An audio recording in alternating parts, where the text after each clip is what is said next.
அனைவருக்கும் வணக்கம். நீங்கள் நம்ம சேனலுக்கு புதுசுன்னா பக்கத்தில் இருக்கிற பெல் பட்டனை அமைத்தி சப்ஸ்கிரைப் பண்ணிக்கோங்க. தொடர்ந்து எல்லா வீடியோக்களையும் நீங்கள் பார்க்கலாம். ஆஹா, துபாயிலிருந்து வந்து ஒரு மாதம் ஆச்சு. ஒரு பயலும் நம்மளை கண்டுக்க மாட்டேங்கிறானே. இந்த ஊருக்கு வந்திருக்கோம், என்ன நடக்குன்றத ஜோசியக்காரனை கேட்டு தெரிஞ்சுக்குவோம்.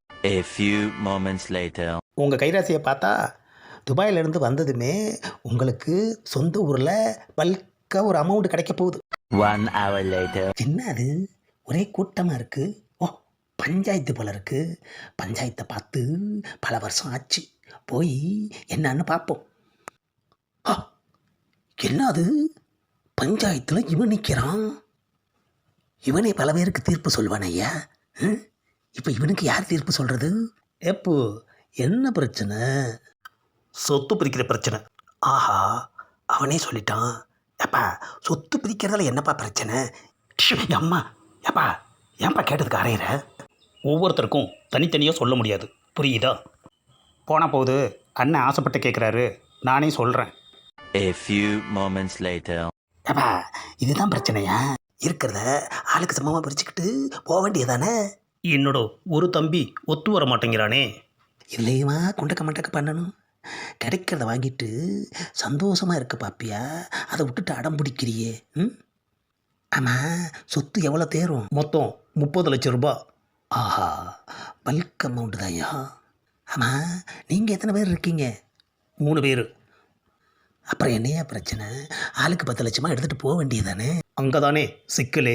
என்னையா சிக்கல்? ஒருத்தர் செத்துட்டாரே. ஆஹா, செத்தவனையும் சேர்த்து தான் கணக்கு போட்டு அடம் பிடிச்சிக்கிட்டு இருக்கானா? ஏப்பா, அப்போ 2 பேர் தானே? ஆளுக்கு 15 லட்ச ரூபாயை எடுத்துகிட்டு போக வேண்டியதானே? முடியாது. ஏன்? முக்கியமாக செத்தவருக்கு தான் பங்கு கொடுக்கணும். ஏப்பா, செத்தவருக்கு யாராவது இருக்காங்களா? யாரும் கிடையாது. யாருமே இல்லைன்னா விட்டுட வேண்டியதானே ஐயா? அதை எப்படி விட முடியும்? கூட பிறந்த தம்பியாச்சே, நகமும் சதையுமா இருந்தோம்.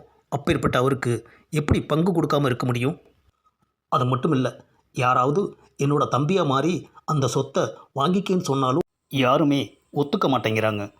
ஆஹா, தம்பி செத்து போய் என்ன ஒரு சென்டிமெண்ட்டியா? ஏப்பா, அவர் சொல்கிற மாதிரி யாராவது ஒருத்தர் தம்பியா மாதிரி சொத்தை வாங்கிக்க வேண்டியதானே? என்னது, இவ்வளோ பேர் இருக்காங்க, யாருமே பதில் பேச மாட்டேங்கிறாங்க. அப்பன்னா நம்மளே களத்தில் இறங்கிட வேண்டியதுதான். ஜோசியக்காரன் சொன்னது பலிக்க போகுது. நமக்கு ஒரு பல்க் அமௌண்ட் வரும்னா அது இதுதான் போல இருக்கு. ஆமாம், இங்கே பாருப்பா, இந்த நிமிஷத்துலேருந்து நான் தான் உன் தம்பி. போதுமா? அந்த 10 லட்சத்தை நானே வாங்கிக்கிறேன். யோ துபாய்க்காரர, நல்லா யோசிச்சு தான் இந்த முடிவுக்கு வந்தியா? இதில் யோசிக்கிறதுக்கு என்னையா இருக்குது? 10 லட்ச ரூபா பணத்தை யாராவது பஞ்சாயத்தில் வச்சு உனக்கு சும்மா தருவாங்களா? அதுக்கு என்ன காரணம்னு கேட்டியா? தம்பி பாசந்தாயா காரணம், வேற என்ன காரணம்? ஆமாம், இவ்வளோ அக்கறையாக கேட்குறியே, உன்கிட்ட என்ன காரணம்னு சொன்னானா? அதை தாயா பஞ்சாயத்து தொடங்கினதுலேருந்து கேட்குறோம், அவன் சொல்ல மாட்டேங்கிறானே. கழுத, என்னத்தையா பெரிய காரணம் இருக்க போகுது? முதல்ல எல்லாரும் கிளம்புங்க, பஞ்சாயத்து முடிஞ்சு போச்சு. ஏப்பா, உன் தம்பியோட 10 லட்சம் பங்கை ஏன் ஊரில் ஒருத்தருமே ஏற்றுக்க மாட்டேன்னு சொல்லிட்டாங்க? அந்த 10 லட்சத்தை ஏற்றுக்கிட்டா என் தம்பி வாங்கி வச்சிருக்கிற 30 லட்ச ரூபா கடனை அடைக்கணுமே, அதான் யாருமே ஏற்றுக்க முன் வரல. 30 லட்சம் ரூபா கடனா? ஆஹா, துபாயில் நாம் சம்பாதிச்ச மொத்த பணத்துக்கும் சேர்த்து ஆப்பு வச்சிட்டானையா. பஞ்சாயத்தை வேடிக்கை பார்த்தோமா வந்தோமான்னு இருந்திருக்கணும். பல்காக ஒரு அமௌண்ட்டு வரும்னு ஜோசியக்காரன் சொன்னான்.